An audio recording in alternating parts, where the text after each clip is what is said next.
हरियाणा में चुनावों के मद्देनजर सभी राजनीतिक पार्टियों का जोर शोर नजर आने लगा है। सभी पार्टियां जनता से वोट पाने के लिए आपस में एक दूसरे पर आरोप लगाती हुई नजर आ रही हैं। भारत के प्रधानमंत्री नरेंद्र मोदी ने हरियाणा के कुरुक्षेत्र में जनता को संबोधित करते हुए कांग्रेस पर कई आरोप लगाए। प्रधानमंत्री मोदी ने कांग्रेस पर आरोप लगाते हुए कहा कि कांग्रेस के लोग एमएसपी को लेकर कितना शोर मचाते हैं, जबकि हमारा हरियाणा देश का वो राज्य है जो 24 फसलें एमएसपी पर खरीदता है। आगे पीएम मोदी ने कांग्रेस से सवाल पूछते हुए कहा कि मैं कांग्रेस वालों से पूछता हूं, वो लोग कर्नाटक और तेलंगाना में कितनी फसलें एमएसपी पर खरीदते हैं और वहां किसानों को कितना एमएसपी देते हैं। देखिए पीएम मोदी का ये बयान वाला वीडियो। एमएसपी को लेकर यहां ये कितना शोर मचाते हैं, जबकि हमारा हरियाणा देश का वो राज्य है जो 24 फसलें एमएसपी पर खरीदता है। हरियाणा की भाजपा सरकार सिर्फ एमएसपी देती है, इतना ही नहीं बल्कि भाव का अंतर भी देती है। मैं कांग्रेस वालों से पूछता हूं, वो लोग कर्नाटका और तेलंगाना में कितनी फसलें एमएसपी पर खरीदते हैं, वहां किसानों को कितना एमएसपी देते हैं। साथियों, भाजपा की केंद्र सरकार ने किसान का बोझ अपने ऊपर लेने के लिए अनेक प्रयास किए। आगे इसी भाषण में पीएम मोदी ने आरक्षण पर बात करते हुए कांग्रेस को चुनौती तक दे डाली। पीएम मोदी ने कहा कि कांग्रेस कान खोलकर सुन ले, जब तक मोदी है तब तक बाबा साहेब अम्बेडकर के दिए आरक्षण में से रत्ती भर भी लूटने नहीं दूंगा और हटाने भी नहीं दूंगा। ये मोदी की गारंटी है। देखिए पीएम मोदी का कांग्रेस को चुनौती देने वाला वीडियो। कांग्रेस का शाही परिवार फिर आरक्षण खत्म करने पर अड़ रहा है, लेकिन मेरी बात कांग्रेस कान खोल करके सुन ले, जब तक मोदी है,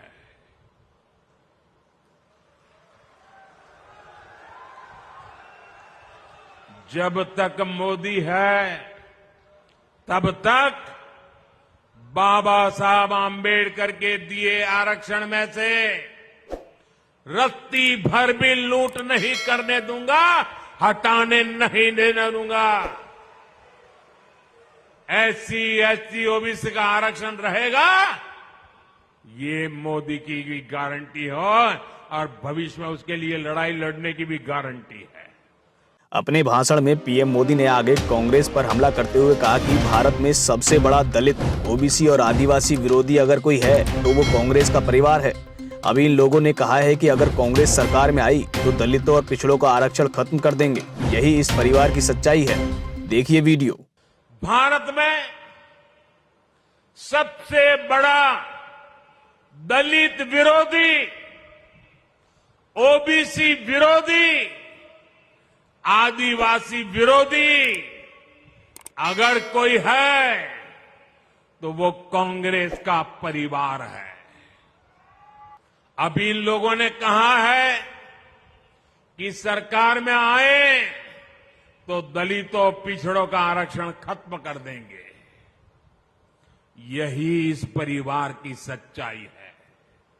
आर्टिकल 370 पर भी पीएम मोदी ने कांग्रेस को घेरते हुए कहा कि कांग्रेस आर्टिकल 370 को फिर से बहाल करने का समर्थन कर रही है। यानी कुछ साल पहले तक वहां हरियाणा के हमारे वीर सैनिकों पर जो पत्थर चलते थे, कांग्रेस उस दौर को वापस लाना चाहती है। कांग्रेस आतंक और अलगाव के उस कालखंड को वापस लौटाना चाहती है।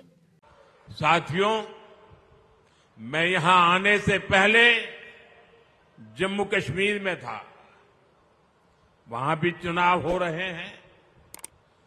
वहां कांग्रेस पार्टी आर्टिकल 370 धारा 370 को फिर से बहाल करने का समर्थन कर रही है।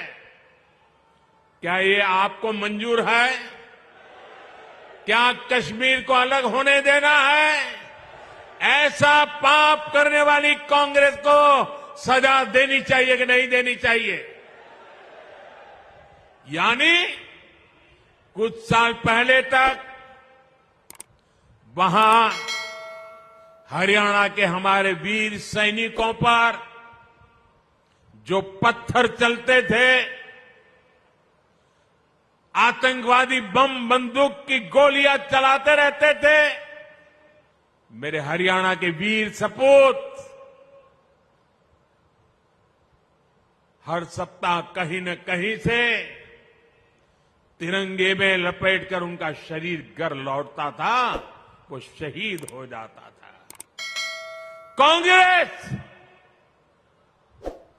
धारा 370 वापस लाने का समर्थन करके उस दौर को वापस लाना चाहती है। कांग्रेस आतंक और अलगाव के उस कालखंड को वापस लौटाना चाहती है।